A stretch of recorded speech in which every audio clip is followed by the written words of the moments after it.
Anxiety, I tell people, is a reaction to a fear of losing something, and it's a reactive type of thing. And what's helpful with that is certainly cognitive behavioral therapy, which is a way of reframing the way you think, and recognizing that your thoughts add fuel to your anxiety. Your thoughts add fuel to that hopeless feeling, that future doom and gloom. And cognitive behavioral therapy is a way of taking a look at those thoughts or cognitions and finding ways to change them or reframe them to more accurate ways of thinking. And so that's something that a lot of people that can do self-study. There's a lot of resources and books out there that you could do on your own. Certainly if your symptoms are really intense or you have a hard time integrating cognitive behavioral therapy into your life, I recommend you try to find a counselor or a therapist or a psychotherapist that can work your way through that. You know, just having a healthy lifestyle, right? And a healthy diet, right? Healthy sleep habits. I think that's very important. We all need our sleep, right? And yeah, we all a little different. And some people might need 6 hours, some people might need 8, some people might need 10, right? I think because a lot of people don't have the normal structure in their day. Their sleep is a little off, right? And that's definitely impacting their ability to cope and use their coping skills, right? So sleep is essential, healthy diet, exercising as much as you can, right?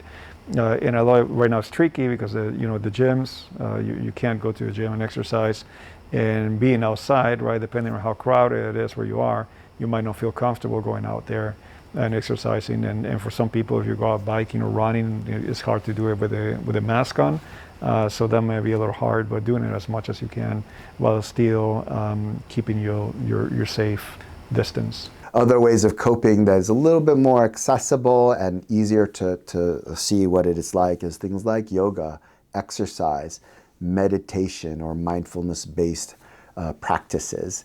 And so learning to take a break from school or work or your projects and making it essential that your mind takes a break. Learning to not always be racing, having racing thoughts or being on the go and thinking that you have to always be productive or doing things. Meditation and yoga is that practice of learning to take a break and stretch your brain muscle in that sense and letting yourself just be and focusing on the present moment.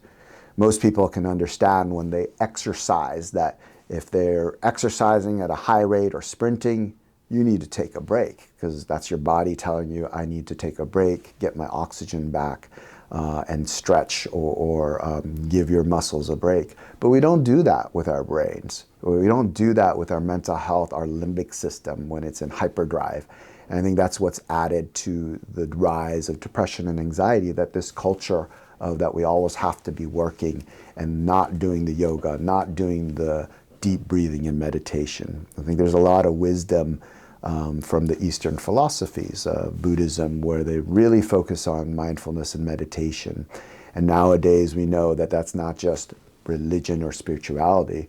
We have so many evidence-based studies really talking about the benefits not only of exercise, right, which is many primary care doctors are really pushing for, but nowadays we have the meditation practices. More and more studies say this is an evidence-based practice that reduces chronic pain, that reduces emergency room visits, reduces anxiety and depression.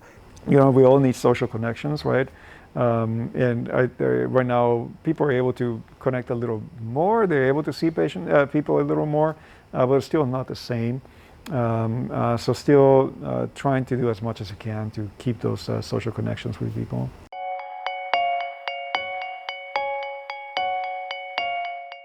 I usually tell people that they should really consider medications or a higher level of treatments with a counselor or even higher levels above that if there are 4 things going on. Certainly if there is worsening suicidal thoughts or thoughts that life's not worth living, that is in any form, in any amount, that's concerning of more severe depression. And it is important, especially if you're not familiar with how to deal with it, to really find ways of effectively addressing it and not being ashamed to talk about it. But that is certainly a concern if there's more suicidal thoughts. 2, if there's aggression or violence. Certainly if there's homicidal thoughts or involvements with the police because of agitation, or more commonly, you're finding yourself just being more irritable and snapping, and especially if it's starting to affect your relationships, starting to affect your relationships with your kids, with your spouse, with your parents, with siblings, and at work. Certainly if that's starting to get in the way, and certainly a more clear sign is if you're breaking things or throwing things or punching the wall. And it's not just a single day, it's a pattern. And so suicidality, homicidality are 2 great reasons to really get more help. 3, if you're self-medicating. If you find and this is kind of thing that is very difficult because we have this thing called denial, right? Or this shame or this stigma about substance use or feeling like we're weak-minded. I think starting to think of that idea that depression and anxiety manifests in many different ways, and increased consumption of alcohol is so common. And hopefully getting over that stigma that depression and anxiety or substance use is a weakness of mind. It's not. It takes actually more courage to step forward and address your issues. And so that's the hope that I tell people, that if you start having more urges, I don't blame them, I don't shame them. I tell them that's probably, or most likely, or it is a symptom and a sign of depression, that you're medicating your brain to really help yourself with the depression. And I tell them alcohol does work, but it only works for a short time. It works for 4 to 8 hours, and then when it leaves your system, then it worsens your anxiety and causes risks for other withdrawals and seizures, and is a depressant in the long run. And so that really gets me to engage with people about recognizing that substance overuse or escalating use is a sign of depression and anxiety. The 4th reason to really start engaging more with a healthcare provider, whether it's a primary care, a psychiatrist, or a therapist, is if you feel stuck, that despite all these kind of interventions that you can do at home, you've already exercised, you've already walked your dog plenty of times, you're already eating healthy, you're already practicing CBT, you're already meditating, you're already seeing a therapist. Now you kind of escalate it more, talking with your primary care doctor, or if your insurance lets you see a psychiatrist directly, going there directly. Again, if you feel stuck or incapacitated with your anxiety, you're not able to get out of bed due to depression, not even finding it difficult to drive because of the anxiety, or show up at work or in social situations, that you feel incapacitated or you're stuck and you're not making progress, that would be another reason to seek out a behavioral health professional. When the symptoms start interfering with your life, right? If you feel like your anxiety, your depression is getting to the point that you cannot concentrate, for example. Let's say that you are able to work, but you're struggling with the symptoms and they're interfering with your ability to work. Maybe you should be seeking help. If you start noticing that you kind of lack any interest in things in life, and you used to enjoy going hiking and enjoy playing instruments or something, and all of a sudden you have no interest in doing any of those, I think that you should be thinking about seeing somebody, seeking attention for that. Of course, if you're having thoughts of hurting yourself or others, well, you should immediately seek attention.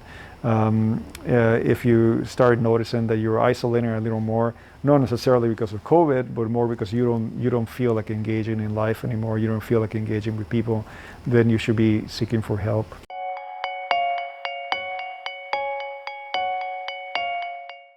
You know, a lot of people, when they're in crisis, they may have a hard time verbalizing how they feel. They may not want to talk.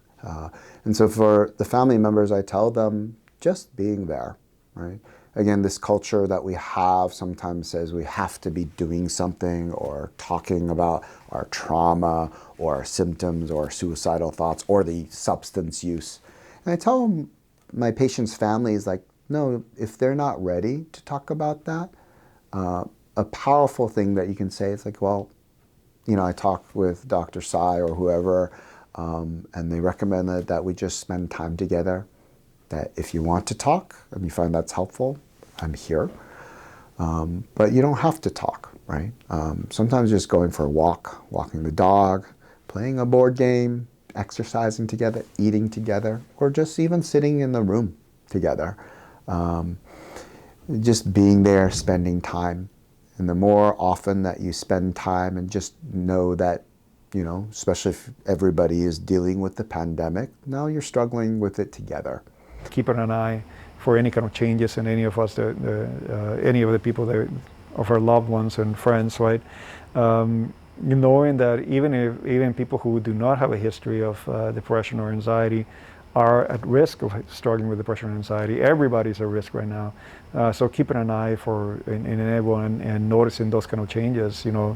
My best friend is not getting out of bed now until noon, and they're eating one meal a day, right?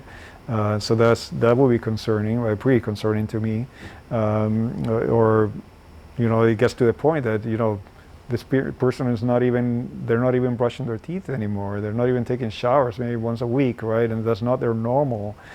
So that's extremely concerning. I think we should be bringing that person to the hospital. Or noticing if people are not, again, they're a little more distant, they're not really caring for themselves, right? We should be concerned about them and trying to connect them with providers. I think always trying to be direct. I would not recommend trying to trick somebody. I think always approaching the person saying, hey, I'm very concerned about you. I really care for you. This is what I've noticed, the changes that you've had from your normal. Why don't we just go and just check it out just to make sure there's nothing else going on, right?